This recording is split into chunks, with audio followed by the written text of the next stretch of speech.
celebrate some wonderful writing, but also to celebrate our community.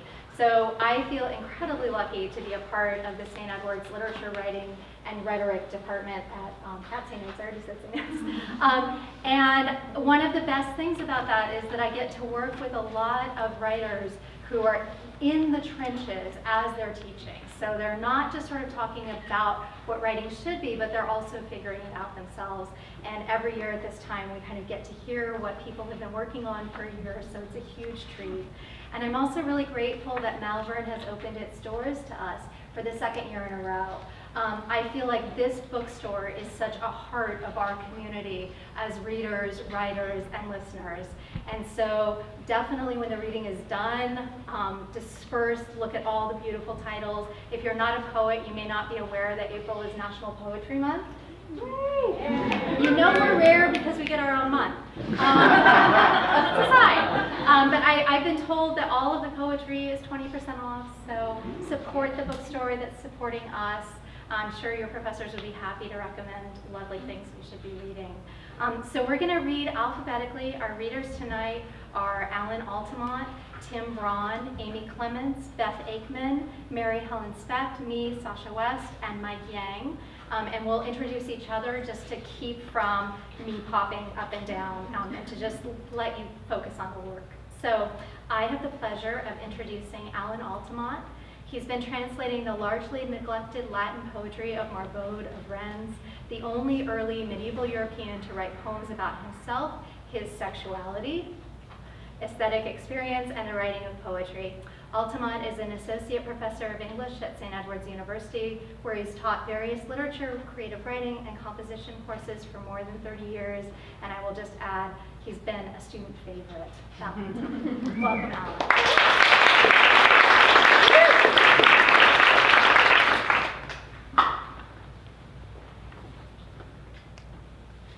Thank you so much, Sasha, and thanks to Malvern. I want to add that as well. This is a terrific place. And thank so many of you for coming. It's nice to see both faces I'm not familiar with and the faces I am familiar with, people I've worked with over the years.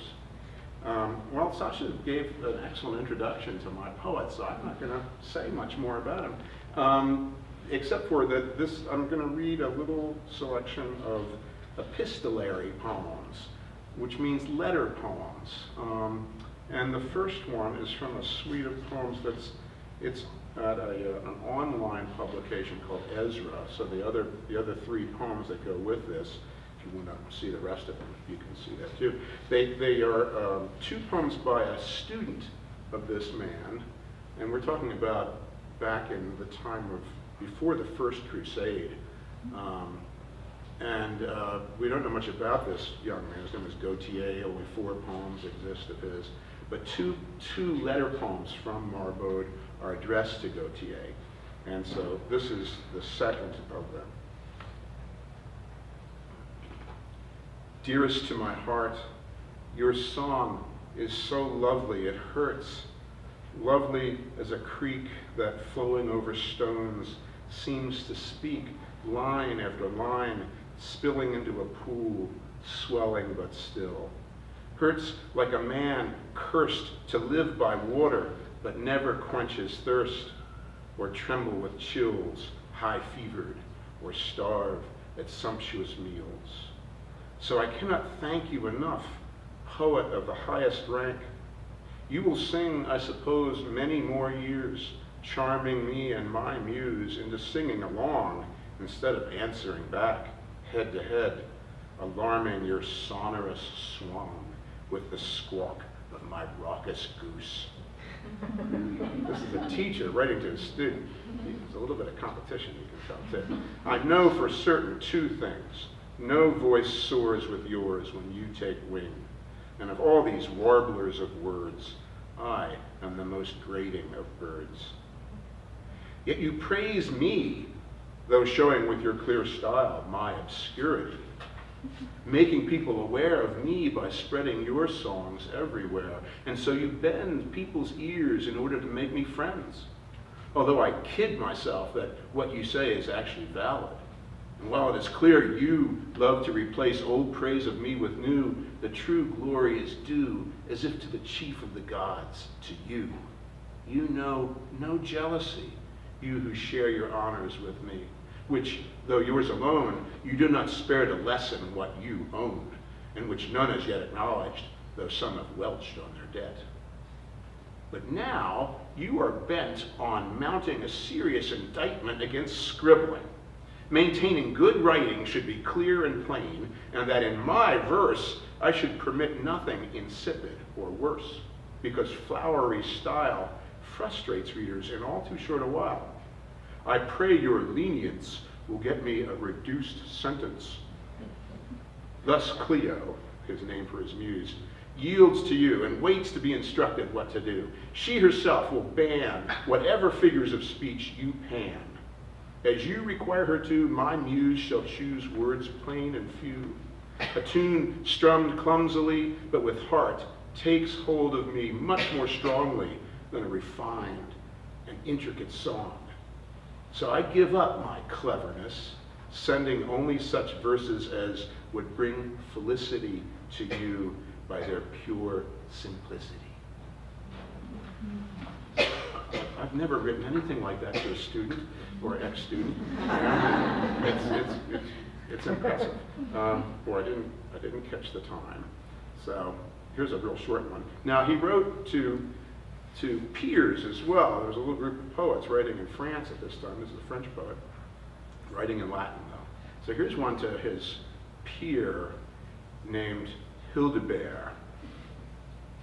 Whenever I look again at the poems you've sent me, I imagine the world lying flat under the sky, and your words like so many high clouds scudding by, never dipping to creep along like fog, transients seen only by those who know to look, mysteries paired by the wind to wispy phrases. Imagine instead a gem set simply in gold, easily dazzling bumpkin and connoisseur, tempered, of course, by the jeweler's craftsmanship, and how little flows from the common vein of ore. Your muse loves to wrap herself in conundrums, spinning out lines that snake about like rivers. Taking the straightest way is what I like, though I too hope to weave a sturdy fabric, yet not that storied spider's subtle web. And in the original, he names there Arachne, but I decided to just call her the storied spider because who knows who Arachne is anymore. But storied spider might make you think of Spider-Man. I think you can get in one more in. Is that, where is such a? Oh, sure. I'm not keeping time. Oh, okay. Damn it. I should have. I'm sorry. I apologize to anyone who follows me. So this is a letter to a later student of his. This was written when he was very old, and you'll see he makes some sport of that. This is a letter to a man named Samson, who was a Frenchman, but after the Norman conquest, all of the bishops of England got tossed out and they were replaced by Frenchmen. So this is one of Marbod's students who ended up as Bishop of Winchester, and here's his poem to him. The surge of the sea parts you, old friend, from me. Its thunderous waves hold us asunder. The sea's unabridged, can't be pulled across by barge like that ferry we used to cross the Loire. I think it unwise to expose myself to dark skies, or trust my fate to that icy strait.